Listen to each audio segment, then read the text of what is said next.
The first composer that and lyricist that I'm doing is Jimmy McHugh and Dorothy Fields. These were written in the late 20s and early 30s. I'm doing four songs by them.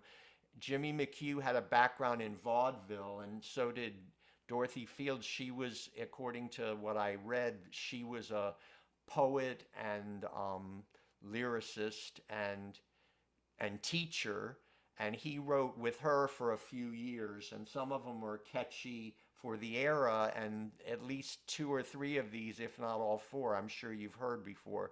What's interesting, I noticed when I did this class before, um, people are not familiar with the verses of a lot of these songs, but I'm doing the verse, which could also be called the introduction, and then I'm singing the song. The part in red, if you looked on the PDFs, a lot of these old standard songs are either A form, where you have two sections that are similar, then you have a contrasting section, then you go back and repeat the first section with a different ending. This one and also the Cole Porter one that I'm doing and some of the others are not AABA. The first one I'm doing, I Can't Give You Anything But Love. This is really just a two-part form, so it has what seems like two short A's and then a B, but then it starts again and does the same two short A's and then the B. So halfway through the song, it just starts over. And the Cole Porter song is like that too.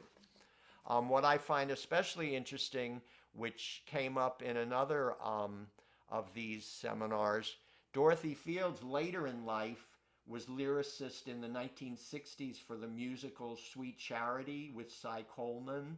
So she had a long career. She was in her 60s then, and it just shows that if you have a gift at songwriting, it doesn't matter if you're old or young, you can still do it. That show had a lot of songs like "If They Could See Me Now, that little gang of mine, I'm eating fancy chow and drinking fancy wine."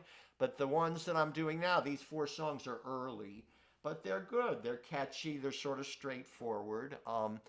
They sang "I Can't Give You Anything But Love" after this already existed. It was sung in that movie Bringing Up Baby with Katharine Hepburn and Cary Grant. They were singing it to the leopard or whatever that is, a tiger or leopard.